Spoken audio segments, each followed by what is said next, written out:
karena memang zakat itu tidak menarik menurut anak Gen Z.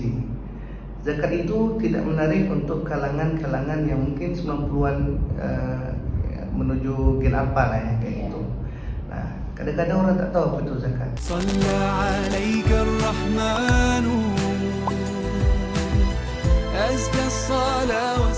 Assalamualaikum warahmatullahi wabarakatuh. Selamat datang di Kasai on Mic, ngobrol syariah biar hidup nggak hilang arah.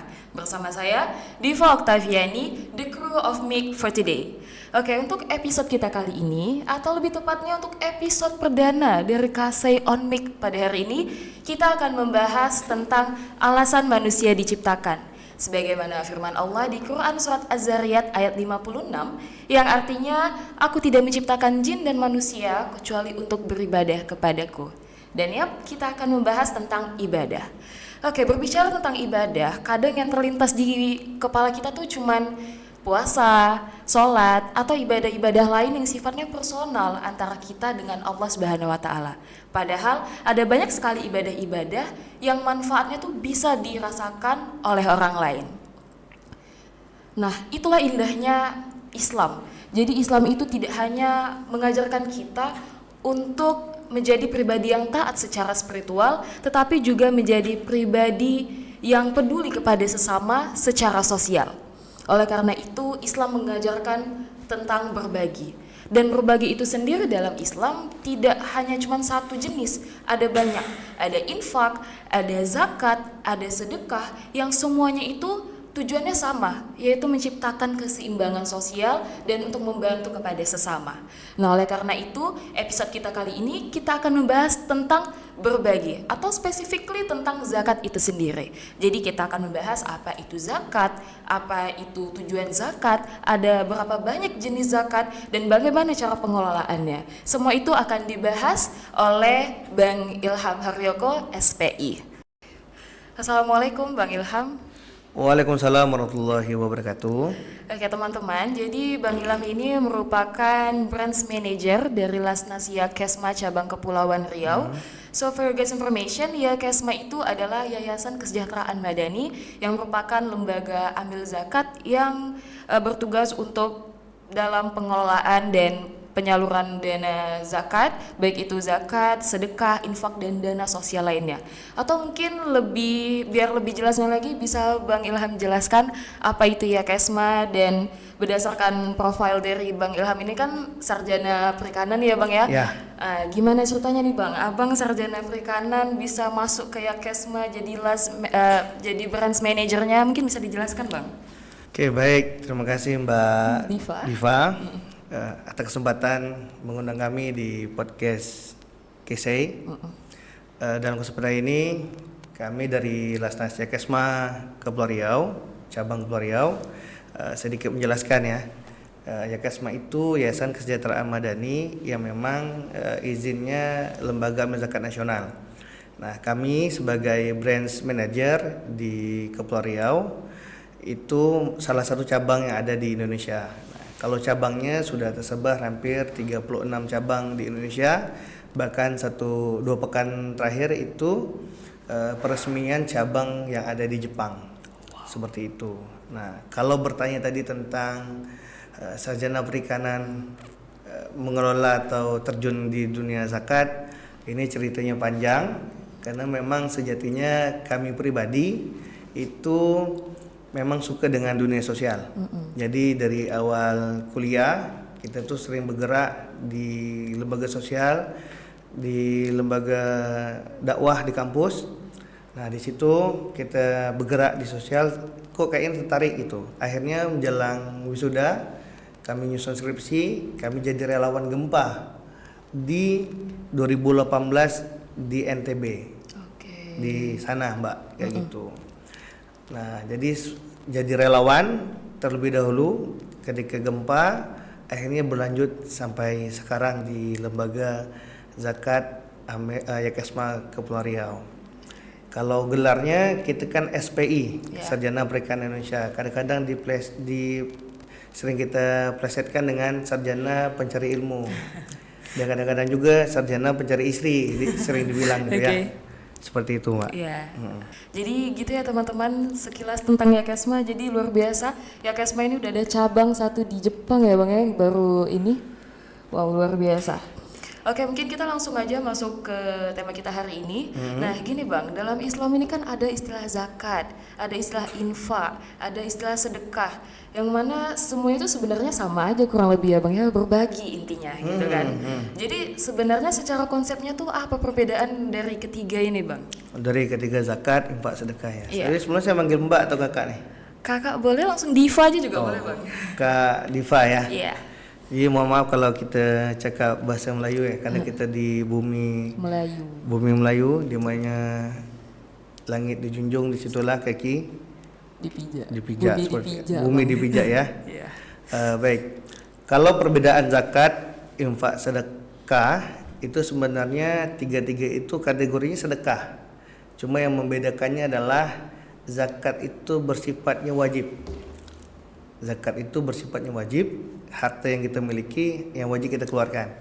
Kalau infak itu dia fleksibel tentang harta yang kita mau sedekahkan. Nah, kalau sedekah itu sendiri itu tidak hanya berupa harta. Jadi dengan kita tersenyum saja dengan saudara kita itu sudah terhitung sedekah.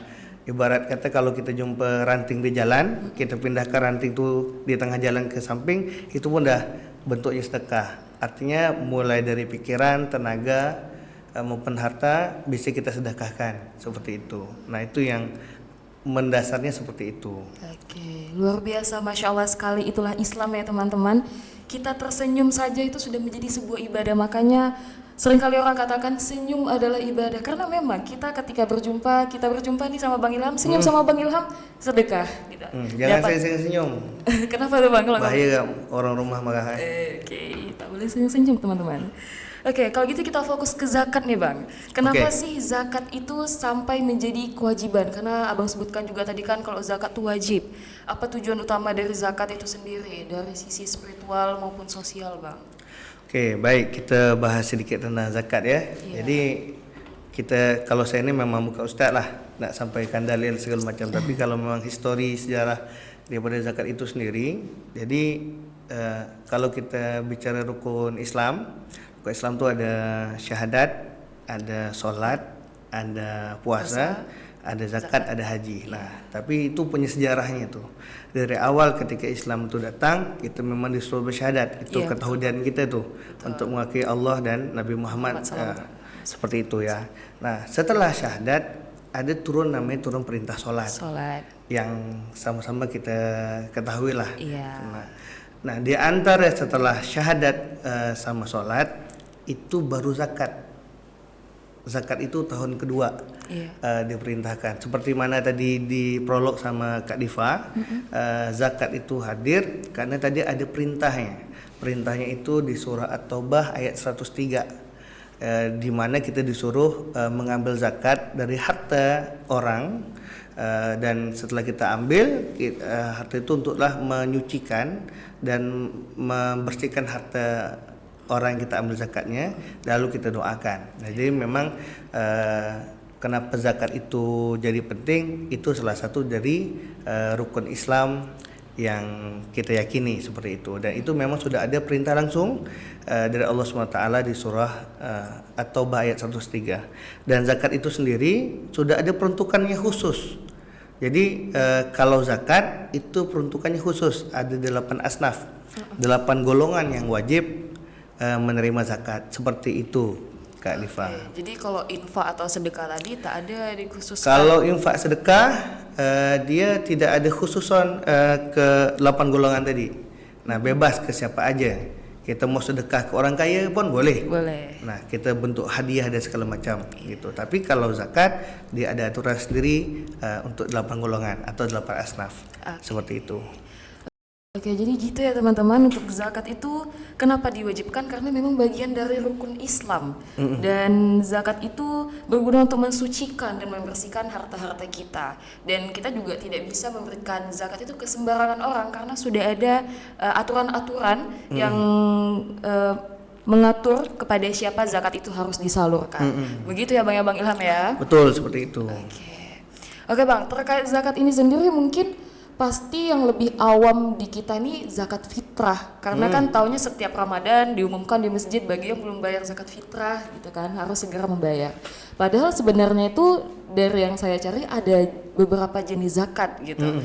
Mungkin abang bisa jelaskan apa saja jenis-jenis zakat yang ada di dalam Islam gitu bang? Ya memang kadang-kadang secara umum orang tahunya itu zakat pasti belum puasa. Iya. Kita bayar zakat fitrah kan. Betul. Nah kita tanya pun mana masyarakat, apalagi anak Gen Z, anak-anak kuliah ni tahunya zakat ni cuma di bulan puasa. Nah itu yang memang menunjukkan artinya literasi tentang zakat ini masih sangat kurang. Nah jadi kalau zakat itu dia ada dua jenis, ada zakat fitrah, ada zakat mal. Ini mal ya, bukan mall. Kalau mall kita Tanjung Pinang tak ada mall juga Iya udah. Kalaupun ada lah tutup mungkin kayak gitu. Nah zakat mal ni zakat harta. Zakat harta ni dia macam-macam kategorinya. Mulai daripada ada zakat emas, zakat perak, ada zakat pendapatan, terus kita ada zakat perusahaan, zakat pertanian, dan banyak lagi kategori-kategori. Bahkan ada zakat deposito seperti itu. Nah ini memang kalau zakat mal dia terus berkembang seiringnya zaman seperti itu. Oke, nah jadi begitu ya teman-teman. Ada jenis, jadi teman-teman jangan tahu zakat fitrah doang, karena Betul. zakat itu nggak cuma zakat fitrah, ada yang namanya zakat mal tadi ya bang ya. Zakat harta. Zakat harta, jadi entah itu tentang emas, perak, pendapatan, tentang pertanian, deposito, semuanya itu ada aturan zakatnya. Jadi mungkin teman-teman mulai bisa literasi, mencari tahu, mana tahu teman-teman ternyata ada harta yang ternyata harus dizakatkan, itu menjadi wajib ya bang ya? Iya, bahkan kalau perkembangan zaman sekarang ada trading namanya kan, ada investasi saham. Nah itu pun kalau ada dah masuk zakatnya. nisab itu adalah hitungan hitungan dah masuk jatuh tempo zakatnya, maka wajib dikeluarkan seperti itu. Nah biasanya kita pakai standarnya 85 gram emas. Seperti itu. Nah, tapi hitungan-hitungan yang tadi zakat mal itu berbagai macam ragam cara ngitungnya. Cara-cara ngitung nisabnya berbeda-beda seperti itu. Oke. Jadi bisa dicek ya teman-teman hartanya, kalau udah sampai hisapnya segera bayar zakat. Oke, kalau gitu kita bicara tentang praktik nyata deh bang. Abang ini kan bergerak di Yakesma gitu ya bang ya. Yakesma itu adalah badan atau lembaga ambil zakat gitu kan. Jadi gimana sih bang pengelolaan dana zakat yang dilakukan di Yakesma itu sendiri? Dan apakah zakat yang dikelola Yakesma ini apakah termasuk zakat fitrah atau zakat mal saja atau bagaimana bang? Oke, seperti kami bilang tadi, kita berawal dari relawan dari awal kuliah. Ini lebih kurang kita masuk ke tahun ke-8 lah ya, berada di lembaga amil zakat Yakesma. Jadi memang pengelolaannya itu biasanya kita singkat dengan ZIS, zakat infak sedekah yang kita kelola. Nah, yang kita kelola ini bukan hanya momentum di Ramadan doang, tapi ini kita mengelolanya sepanjang tahun. Nah, dalam aspek mengelola zakat infak sedekah, tadi saya bilang ketika zakat memang cara kita mengelolanya adalah kita memang mengkhususkan yang utama adalah 8 golongan tadi. Nah, baru infak sedekah itu yang bebas tadi ke siapa penerima manfaat yang kita akan berikan seperti itu. Nah, kalau tugas proses inti, kalau kita bicara bisnis kanvas dalam sebuah lembaga, nah itu lembaga LAS itu proses intinya cuma ada 3. Kita menghimpun, kita mencatat, kita menyalurkan. Itu saja tuh proses inti daripada lembaga amil zakat seperti itu. Nah, mengelolanya tadi kita cari dananya, kita catat ini akadnya apa, jenis programnya apa, baru kita salurkan kepada yang membutuhkan sesuai dengan aturan yang sudah undang-undang Basnas yang sudah dibuat sama pemerintah seperti itu. Oke, jadi dari yang saya simpulkan ya bang ya, jadi Yakesma ini kan lembaga nih bang ya. Ketika itu berbicara tentang lembaga, apakah ada bisnis orientasi di Yakesma itu bang? Jadi mungkin apa yang membedakan pengelolaan dana zakat atau pengelolaan keuangan di Yakesma dengan organisasi biasa atau perusahaan kalau dia bisnis oriented gitu bang? Oh gitu. Nah, kalau business oriented, kita harus pisahkan tadi pertanyaan ini ada business oriented, ini ke arah mana nih? Keuntungan pribadi atau kemaslahatan umat. Nah, kalau bedanya LAS dengan tadi seperti perusahaan atau CP atau PT itu sangat jauh berbeda. Nah, kita ini di LAS sebagaimana Kak Diva sampaikan itu adalah bagaimana kita itu membantu salah satu solusi untuk mengentaskan kemiskinan, mulai tadi dari kalangan menengah sampai ke bawah tadi. Nah, indahnya Islam itu dengan hadirnya rukun Islam tentang zakat adalah bagaimana tadi yang punya harta, orang yang kaya tadi, ada haknya orang yang tidak mampu, itulah bentuk sosialnya. Nah, membedakan LAS dengan perusahaan itu. Kalau perusahaan dia pasti punya keuntungan orientednya sendiri, mengkayakan diri sendiri. Kalau LAS enggak, fokusnya tadi bagaimana mensejahterakan yang kalangan menengah, terutama yang bawah tadi seperti itu. Itu yang membedakannya. Tapi kalau ada business oriented ada tujuannya. Jadi pengennya kita dengan adanya dana zakat infak sedekah itu bagaimana dengan dana tersebut bisa mustahik jadi muzaki. Nah, mustahik itu adalah penerima manfaat. Nah, bagaimana orang penerima manfaat ini bisa dia jadi muzaki, orang yang berzakat atau orang yang berinfak. Jadi orang yang tidak mampu dia jadi mampu. Nah, bisnis oriented adalah kita buat zakat produktif.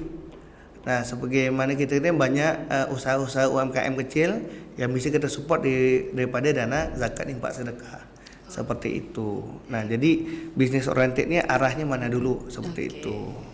Jadi untuk Ekesma ini berarti bisnis orientednya itu bukan untuk memperkaya diri sendiri atau golongan-golongan di Ekesma itu sendiri ya Bang ya?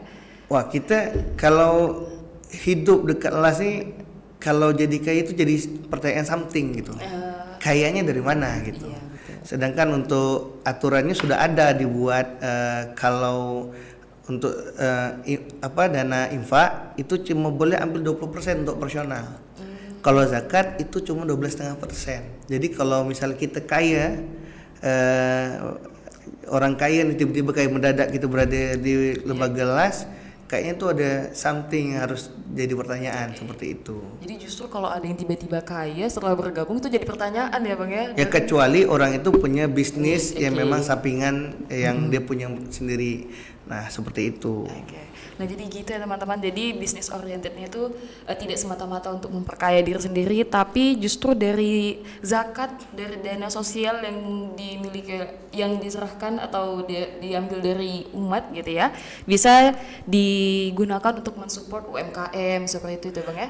Iya, jadi bukan bisnis oriented untuk ke pribadi. Betul. Amin ya, bukan. Tapi kita mau para penerima manfaat itu dia yang jadi tak mampu jadi mampu ketika kita support dengan dana zakat infak sedekah seperti itu. Oke Bang. Seperti itu Kak Diva.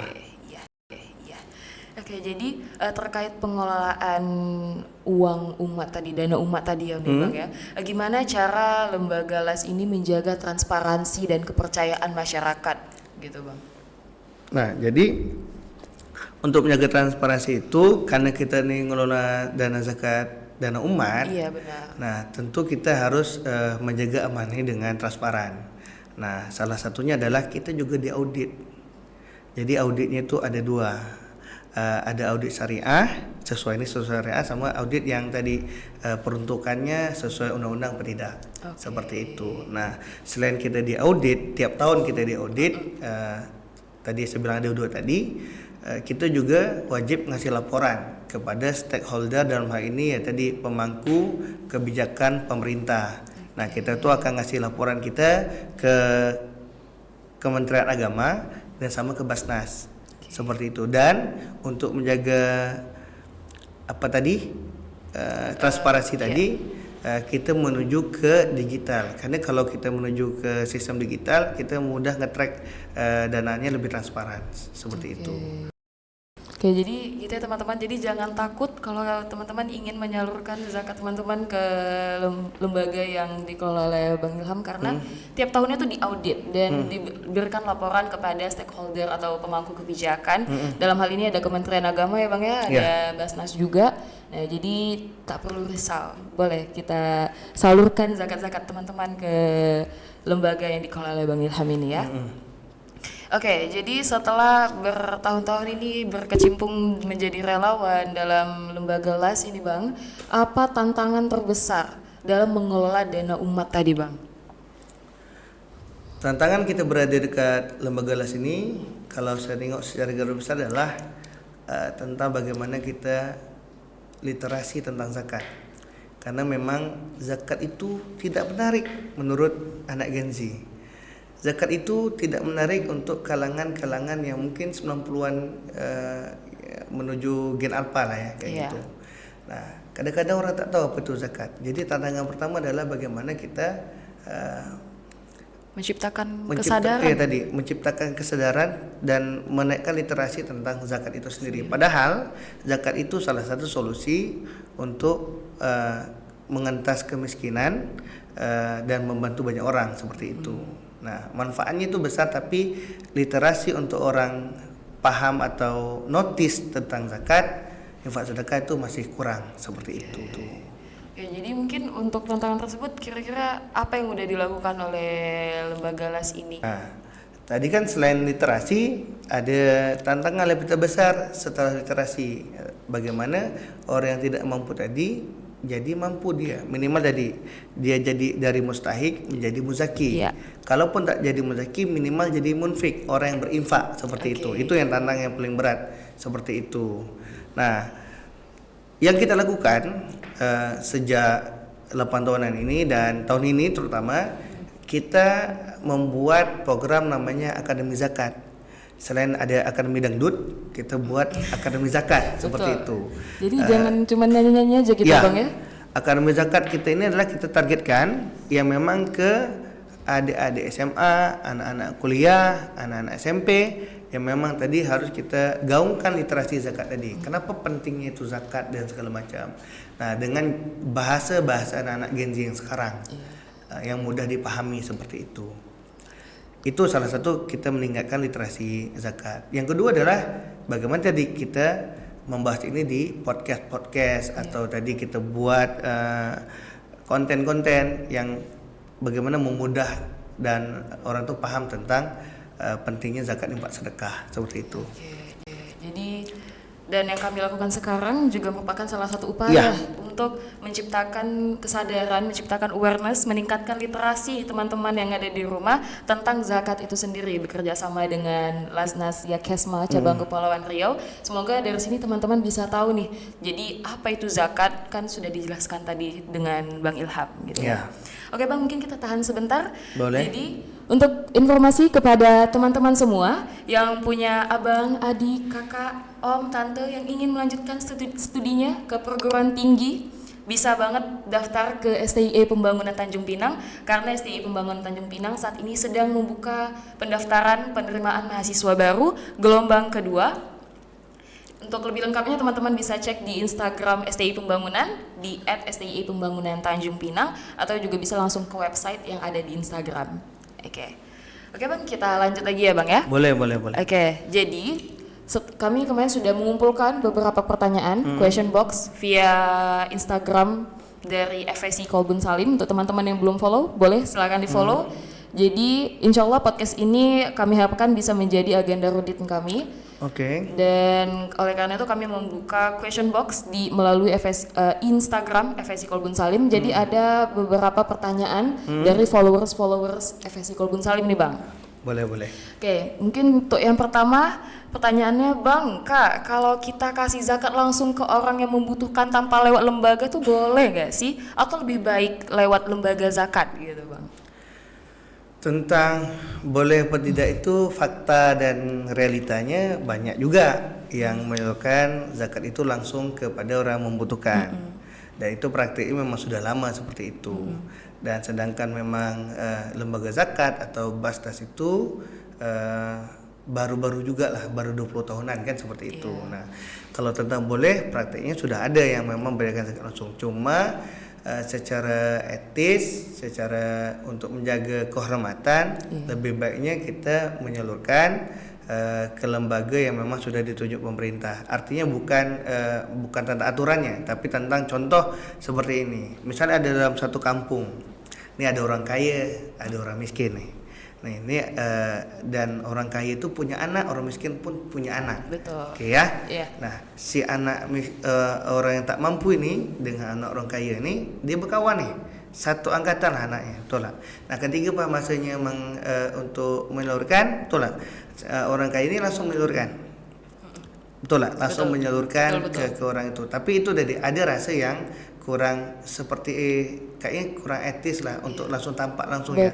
Lebih baik kita menggunakan pihak ketiga sehingga kehormatan atau tadi menjaga apa ya tadi bahasanya perasaan biar tidak merasa tersinggung seperti itu. Karena kan tadi kita lihat kalau kita bersosial ini kan dalam satu kampung kan itu aja orangnya.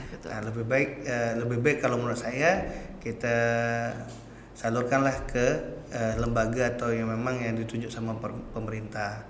Bahkan pun masjid kan dikeluarkan SK juga dari Basnas untuk bisa menghimpun seperti itu. Iya, benar. Tapi bagi yang memang nak nyalurkan langsung ya menurut saya pribadi, menurut keyakinan saya lah. Ya, ini tak boleh salah pula berpendapat kan. Betul. Nah, jadi silakan saja. Tapi untuk menjaga perasaan, menjaga mungkin kehormatan, kalau kita bersosial lebih baik kita salurkan dengan lewat pihak ketiga. Seperti itu, bisa las, bisa basnas, atau bisa ke masjid seperti itu.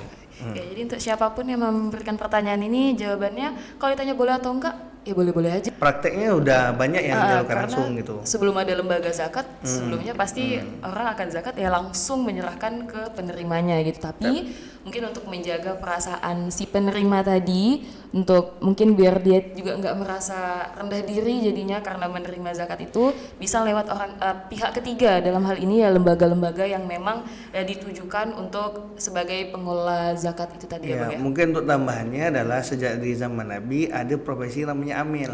Amil itu tugasnya untuk ngambil zakat. Nah, jadi memang ketika orang mau bayar zakat lebih baik ke amilnya. Amilnya yang bertugas untuk menghimpun, mencatat dan dia menyalurkan seperti itu. Untuk menghindari tadi ya. Iya, betul. Berarti dari zaman Nabi berarti udah ada amil zakat itu ya Bang ya. Oke, selanjutnya untuk pertanyaan kedua, Kak, pernah nggak sih ada kasus dana zakat disalahgunakan? Oke, pertanyaannya sedikit sensitif ya. Dan kalau ada, gimana cara mengatasinya biar kepercayaan masyarakat itu tetap ada, Bang? Ini pertanyaan yang luar biasa dan memang nih. Tapi saya mau bilang gini, yang namanya manusia, selagi kita ini manusia, pasti ada letak salah dan silapnya, pasti. Betul. Yang namanya kita nih jamaahnya manusia, kita ini bukan malaikat nih. Betul. Pasti ada salah dan silapnya.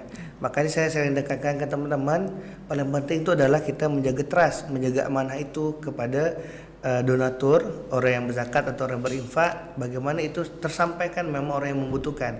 Karena saya bilang kalau kita tidak amanah, ini jangankan satu kaki ke surga, enggak deh, dua kakinya kita ke neraka kayak gitu. Betul. Nah kalau bab ada apa tidak, saya rasa bisa di ChatGPT atau googling aja lah ya.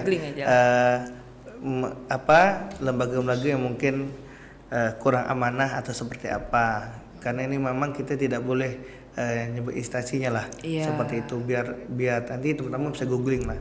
Tapi saya mau bilang ketika saya kemarin di audit bulan Agustus atau Oktober, itu datang tuh audit dari Jakarta, dari pusat audit ke Kepri. Nah, sepanjang dalam perjalanan saya ngobrol dengan auditornya adalah salah satu nih menurut pendapat beliau untuk menjaga akuntabilitas, transparansi dan menghindari dari kecurangan atau korupsi, itu alangkah baiknya kita menggunakan sistem digital. Karena sistem digital tuh semuanya bisa nampak gitu. Kalau kita transfer 1.000 kan tercatat dan terekap gitu. Tapi kalau kita pakai cash segala macam, ada potensi ya. Yang namanya setan ketika ada kesempatan pasti itulah ya. Pasti menggoda kita lah untuk nah dari misalnya dapat 1 juta, 100.000 masuk ke kocek sendiri gitu ya gitu. Nah, makanya menurut beliau lebih baik kita menuju arah ke digital seperti itu sistemnya. Oke, jadi gitu ya teman-teman. Jadi kalau tanya ada atau enggak, ada yang disalahgunakan. Tapi ya namanya lembaga amil zakat itu juga masih manusia yang mengelola ya. Ada salah, ada khilafnya. Jadi pasti ada, dan upayanya itu salah satu yang dilakukan oleh lembaga Lasnas ini adalah melalui digitalisasi begitu ya Bang ya. Makanya itu pentingnya audit. Oke. Ini auditnya sesuai syariah, sesuai aturan keuangan apa tidak, seperti itu. Nah, kita pun mencatat itu menggunakan sistem akuntansi keuangan gitu. Namanya PSAK 109 ya. Kan mahasiswa akuntansi ya. Seperti itu. Nah, itu pentingnya kita diaudit tadi biar tidak disalahgunakan dana umat ya. Jadi yang penting itu kita audit ya Bang ya. Digitalisasi untuk menciptakan transparansi juga kepada umat, biar mereka juga tahu kemana dana mereka disalurkan gitu kurang lebih ya Bang ya. Oke, kita lanjut ke pertanyaan ketiga nih Bang. Gini Kak, kan sekarang lebih banyak orang yang cashless ya. Bisa nggak sih kalau kita tuh bayar zakatnya lewat transfer atau kris biar nggak repot-repot bawa cash? Nah, dengan pertanyaan ini memang banyak terjadi pergeseran budaya. Iya, betul. Terutama memang untuk kelahiran 90-an ke 2000 gitu. Para Gen Z ya Bang ya? Iya, para Gen Z atau orang tua yang memang dia kelahiran 90-an memang sudah terbiasa dengan digital ya. Betul. Kayak gitu. Jadi ada pergeseran. Nah, ketika ada sebuah penelitian itu mulai dari yang cash dengan transfer, ternyata banyak yang mulai bergeser ke transfer. Untuk digitalisasi pakai m-banking, pakai ShopeePay dan segala macam lah ya. E-wallet yang ada kayak gitu. Nah, jadi memang pertanyaan tadi apa tadi? Boleh atau enggak gitu. Banyak banget sekarang yang bayar zakat itu menggunakan QRIS, menggunakan e-wallet atau m-banking kayak gitu. Transfer. Jadi boleh ya teman-teman. Jadi nggak bawa cash bukan alasan untuk nggak bayar zakat sekarang ya Bang ya. Jadi kalau teman-teman di sini cashless, tetap wajib untuk bayar zakat kalau sudah sampai hisapnya. Bahkan kami pengalamannya ada dari Dubai bayar zakat. Dia di Dubai bayar zakatnya ke kita gitu. Seperti itu. Karena memudahkan ya dengan sistem digitalisasi kayak gitu. Jadi digitalisasi ini justru tidak menjadi sebuah hambatan ya untuk lembaga LAS itu sendiri. Ya, jadi memang karena kita ini banyak dipermudah dengan teknologi, jadi memang hal-hal yang teknis itu mulai berkurang. Hal-hal yang offline itu mulai kurang. Banyaknya orang dunia di dunia maya, banyaknya orangnya di dunia online kayak gitu. Makanya kita berinovasi ya Kesma itu membuat web namanya Teman Berbagi. Teman Berbagi itu ya kita bisa nyalurkan zakat, infak, sedekah seperti itu. Nah, digitalisasi kita menuju sudah ada. Sorry tadi apa namanya tuh Bang? Teman Berbagi. Teman Berbagi. Ya teman-teman yang mau infak, mau zakat atau mau sedekah bisa banget ke website itu ya Bang ya? Lembaga apa? Sorry tadi. Tinggal klik di Google Teman Berbagi. Nanti akan keluar tuh websitenya. Websitenya seperti itu. Nah, jadi yang tadi yang cashless tuh sudah disediakan wadahnya oleh Kesma gitu ya, oleh Lasnas.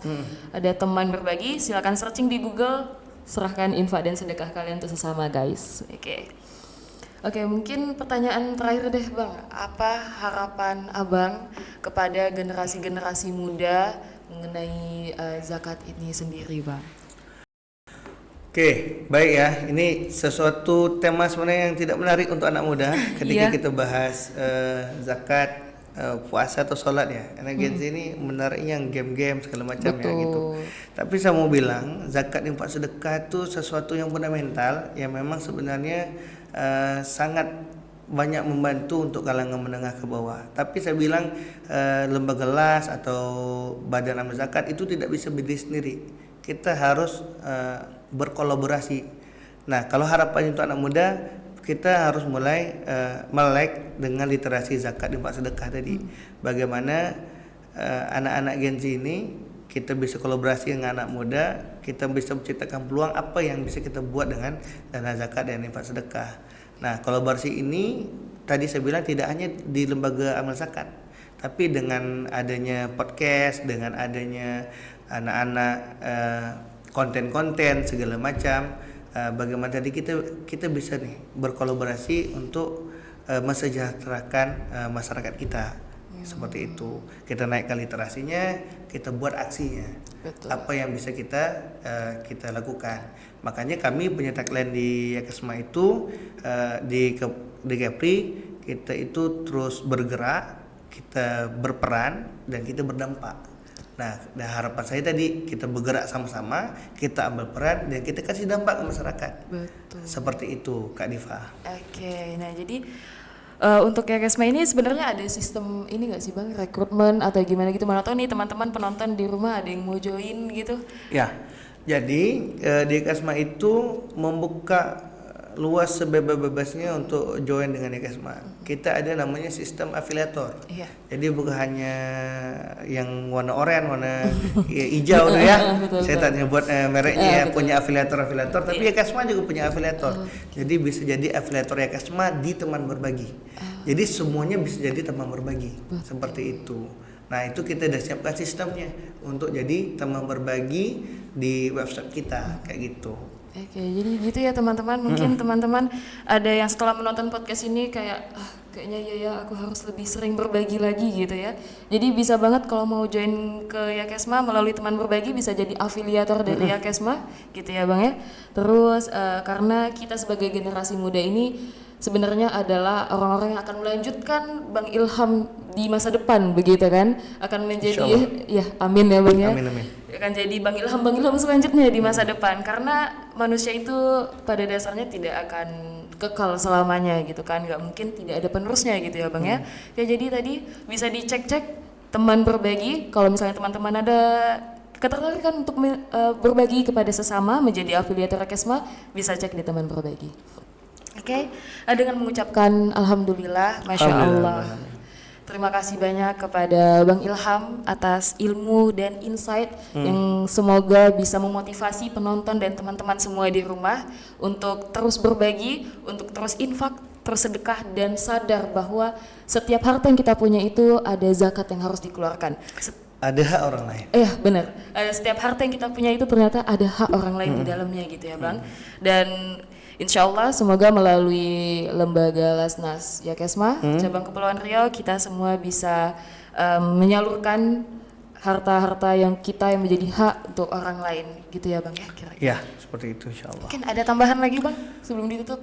Tambahannya terutama untuk anak Gen Z ya. Kadang-kadang kita ini bisa nongkrong dekat kafe, nongkrong dekat kedai kopi gitu. Kita habiskan mungkin let's say minimal 25.000 atau mungkin sampai 100.000. Betul. Padahal kalau zakat fitrah itu kita hitung kewajiban per orang per jiwa itu cuma 50.000 gitu. Nah, tapi kita bisa menghabiskan duduk ke kafe kita tuh bisa berhari-hari tuh. Bisa berweekend seperti itu. Nah, artinya memang kita butuh kesadaran bagaimana dana-dana tadi ini bukan hanya tentang kita menghimpun doang, tapi bagaimana dengan gaya hidup kita ternyata di harta kita itu ada hak orang. Nah, jadi ketika ada orang itu bagaimana kita itu bisa berproduktif seperti ini. Ini tantangan untuk anak Gen Z ini. Bukan hanya hidup dengan cara hedon, tapi bagaimana cara kita hidup bisa berbagi dengan orang lain gitu. Kalau kita lihat banyak banget yang mesti kita bantu kayak gitu. Nah, yang minta bantu tuh banyak. Nah, tapi tadi bagaimana kita membuat Gen Z itu notice tentang kondisi sekarang gitu. Saya tak akan nyebut tentang aturan-aturan pemerintah atau program pemerintah ya, ini dah sangat luar biasa ya. Tapi tadi fakta yang terjadi di lapangan, wah masih banyak yang perlu kita bantu seperti itu. Nah, jadi untuk para Gen Z, mari kita notice lah tentang zakat, infak, sedekah, sehingga tadi kita bisa berbagi layaknya sebagai teman berbagi seperti itu. Jadi itu dia pesan-pesan dari Bang Ilham kepada kita semua dengan gaya hidup yang semakin kesini kayaknya makin hedonis gitu ya Bang ya. Sekali nongkrong bisa habis puluhan ribu, tapi untuk zakat masih mikir-mikir. Nah itu kan nauzubillah min dzalik lah gitu. Oke, mungkin ada lagi Bang? Cukup? Ya cuma jangan salah paham ke arti zakat ya. Zakat itu sedekah yang wajib. Iya. Nah, zakat itu ada hitungannya. Tidak semua orang tuh wajib berzakat. Sesuai dengan penghasilannya. Seperti itu. Jadi yang saya masukkan tadi dengan nongkrong tadi adalah ketika kita punya gaya hidup hedon, tapi tadi ada infak sedekah yang bisa kita bantu banyak orang. Seperti itu. Gitu Kak Diva. Oke Bang, oke mungkin ya jadi demikianlah untuk podcast kita hari ini tentang pengelolaan dana umat dalam perspektif zakat. Terima kasih kepada Bang Ilham sudah menyempatkan hadir. Oke, itu saja mungkin yang dapat kami sampaikan. Kami akhiri wabillahi taufiq wal hidayah. Wassalamualaikum warahmatullahi wabarakatuh.